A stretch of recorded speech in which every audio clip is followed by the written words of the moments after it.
What if I told you that there is a scientific way to increase your goal completion rate by 400% this year, and it has nothing to do with your discipline and motivation? In 2014, the researchers at Wharton Business Schools conducted a really interesting search study. They looked at last 8 years of Google searches for the word diet. They tracked gym attendance of 12,000 people, and then they looked at around 66,000 public contracts people make about their goals and commitments. What they found was very interesting, and we are all familiar with it. It's January 1st, we set 10 to 20 goals, our motivation is high, and we feel that we'll have the same discipline throughout the year and we'll be able to achieve those goals. And they found the same in their research, that at every temporal landmark, for example, start of the week, start of the month, start of the year, people's attendance to gym, people's search for diet, and people's commitment to complete goals increase. In their study, they found that gym attendance and diet searches surged at the start of every week. The new month effect, commitment contracts jumped by 23.6% at the start of the new month. The birthday effect, people were 7.5% more likely to start the gym right after their birthday. And unsurprisingly, the New Year effect, goal commitment spiked by 145% at the start of New Year. Why does it happen? The author suggests that we think of past at a specific landmark, be it a new year, new month, or the start of a new week. The past stays in the past. Whatever we did, it's fine. We can start something new, and it gives us motivation, like we will start tracking from here. And that's what happens when we set up our New Year goals. But the problem is the New Year goals fail. How many of you have set up a goal, a list of 10 to 20 goals, and by the end of June, July, you don't even know half of them, and by the end of year, it's already too late. When you are in November or October and you look at the goals that you set up in January, you feel like it's already too late for you to get started, and then by the end of the year, you won't be able to do anything. There are three things that work against us achieving those goals, and those are: number one, Parkinson law. Parkinson law states that work expands to fill the time allocated to do it. If you are giving yourself 1 year to do it, you won't get started until November, because you know you have 1 year and then you can complete it. Same happens at work as well. If you have a deadline in 2 weeks, most of the time you will be working a lot of things in the last 3 days, because work is expanding to fill that deadline. If the deadline is 3 days, you will be able to complete that in 3 days. And then we have lack of urgency. Our mind cannot comprehend the length of a year when it comes to planning.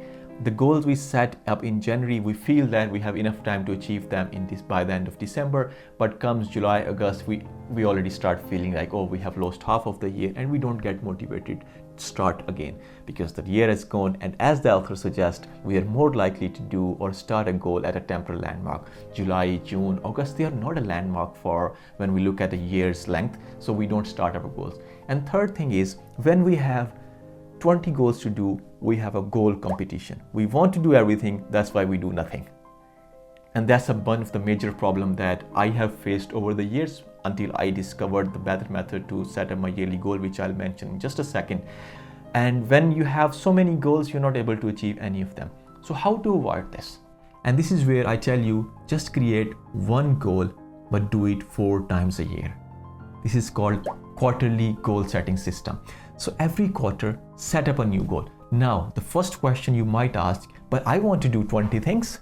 How I will be able to set up, I want to do 10 things. How can I set up only one goal? The idea is that you create a list of exactly 24 things that you want to do.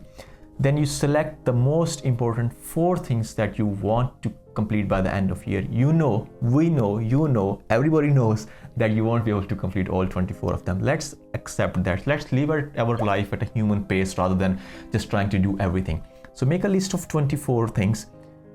Pick 4 most important things. The rest of the 20, they are not your backup plans. They are avoid at all costs. You are not supposed to do those 20 goals. We are not supposed to do those 20 goals. We'll just stick with only the 4 goals that you selected. Then those 4 goals, divide them in quarters. So first quarter, you might be working on some deep work on your creative projects. It's winter, it's dark, you might want to stay indoors. Second quarter could be about your health and fitness. Third quarter could be about traveling. So when you set up quarterly goals, what happens is from January to March, you have 3 months to work on something. If there is anything else in your mind, it's for the next quarters. Only one thing for 3 months.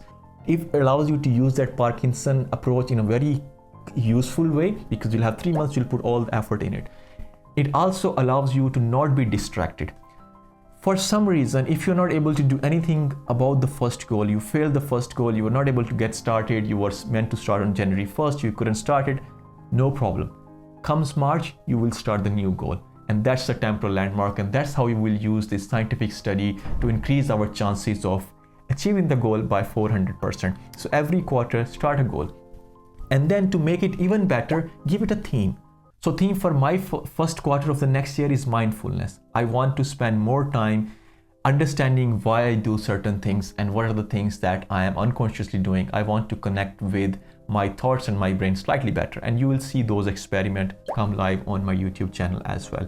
I have already done one where I sat in a chair for 7 days for 1 hour doing nothing. One of the excellent experience that I've had. So give yourself a theme for each quarter. Every quarter is a new start. Every quarter you will have the fresh start effect that author told about. I have these printouts here. It's called the fresh start effect. The fresh start effect, temporal landmarks motivate aspirational behavior. So make sure that we have those temporal landmarks at each quarter and we are able to continue that. So which also means that if you're in October or November, for you that's the start of your last goal of the year. And by the end of it, you'll have 4 really well done good goals completed, and you will feel so much better because you were not distracted by 20 others that you had on your list. I'm really excited about New Year, and I also want you to use that New Year to make this year the best year of your life. In the comments, let me know what's your theme for the first quarter. If you find any value in this video, please join the community of Human Pace by subscribing to this channel and liking this video.